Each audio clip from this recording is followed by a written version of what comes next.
پاکستان کے برادران یوسف ہمسائے۔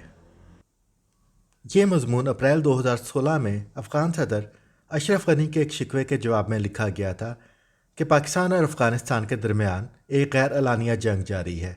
اس میں پاک افغان تعلقات پر ایک سرسری نظر ڈالی گئی ہے کہ اس جنگ کا آغاز افغانستان نے کیا تھا یا پاکستان نے۔ افغان صدر اشرف غنی نے کہا کہ گزشتہ برس کیے گئے پاکستان کے دورے کے وقت سے میں کہہ رہا ہوں کہ ہمارے درمیان ایک غیر اعلانیہ جنگ جاری ہے، ایک غیر اعلانیہ عداوت ہے، ہمیں اس کو ختم کرنا ہوگا۔ جناب صدر، آپ درست فرماتے ہیں، لیکن کبھی آپ نے یہ سوچا ہے کہ اس جنگ کی بنیاد کیا ہے؟ چلیں ہم 31 جولائی 1947 میں چلتے ہیں، جب افغان وزیر اعظم شاہ محمود خان نے پاکستان کے قیام کو دیکھتے ہوئے برطانوی سیکرٹری خارجہ سے کہا تھا کہ برطانوی راج ختم ہونے کے ساتھ ہی برطانوی ہند سے کیے گئے معاہدے بھی ختم ہو گئے ہیں، اور اسی ترنگ میں افغانستان نے پاکستان کو تسلیم کرنے سے انکار کرتے ہوئے ایسا واحد ملک ہونے کا اعزاز پایا جس نے اقوام متحدہ میں پاکستان کی رکنیت کی مخالفت کی تھی۔ 50 کی دہائی میں تو افغانستان کے حوصلے اتنے جوان تھے کہ 29 مارچ 1955 کو افغان وزیر اعظم سردار داؤد خان نے ریڈیو پر پاکستان کے خلاف ایک اشتعال انگیز تقریر کی اور پاکستان مخالف ہنگامے پھوٹ پڑے۔ کابل میں پاکستانی پرچم کو نظر آتش کر دیا گیا اور کابل اور جلال آباد میں پاکستانی سفارت خانوں پر حملہ کر کے لوٹ مار کی گئی۔ ایک دن بعد ہی پاکستانی پرچم دوبارہ جلایا گیا اور پاکستان نے سفارتی تعلقات ختم کرنے کی دھمکی دی، لیکن پھر ترکی، سعودی عرب، مصر اور ایران درمیان میں پڑے اور 3.5 مہینے بعد 13 ستمبر کو پاکستان نے افغانستان کی معذرت کو قبول کر لیا اور کابل کے پاکستانی سفارت خانے پر پاکستانی پرچم دوبارہ لہرانے لگا۔ ایک بار پھر ستمبر 1961 سے لے کر مئی 1963 تک تعلقات اس حد تک بگڑے ہوئے تھے کہ پاکستان نے افغانستان سے سفارتی، تجارتی اور ٹرانزٹ تعلقات منقطع رکھے۔ جناب صدر، پاک افغان تعلقات معطل کرنے کی وجہ نہایت معمولی سی تھی۔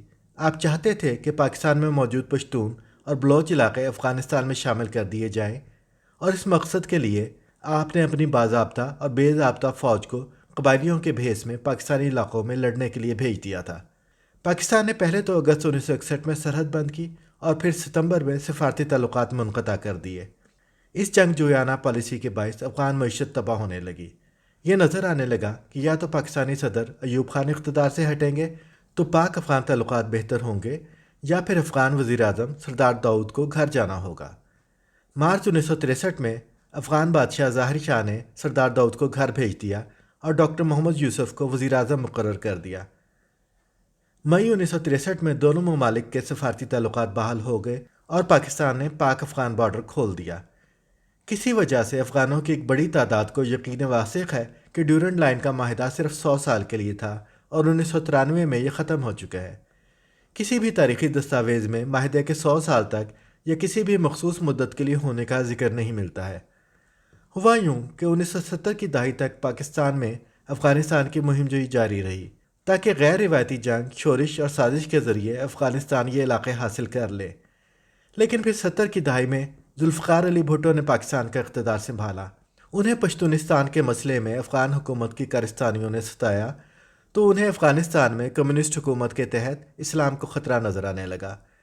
انہوں نے افغان طلبہ احمد شاہ مسعود، گلبدین حکمت یار اور برہان الدین ربانی سمیت 5000 مجاہدین کو کفر کی اس یلغار کا مقابلہ کرنے کے لیے تربیت اور اسلحہ دیا، اور پہلی مرتبہ افغانستان کی پالیسی کو افغانستان پر ہی الٹا دیا گیا۔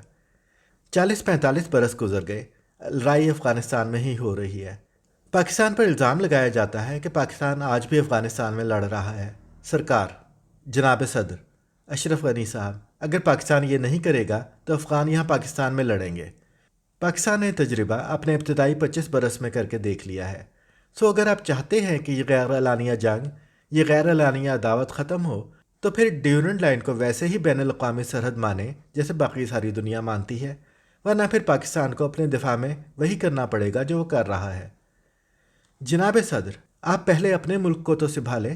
آپ پاکستانی پشتونوں کو افغانستان میں لینا چاہتے ہیں، جبکہ آج تو افغان پشتون بھی پاکستان میں رہنا چاہتے ہیں اور واپس جاتے ہوئے روتے پیٹتے ہیں۔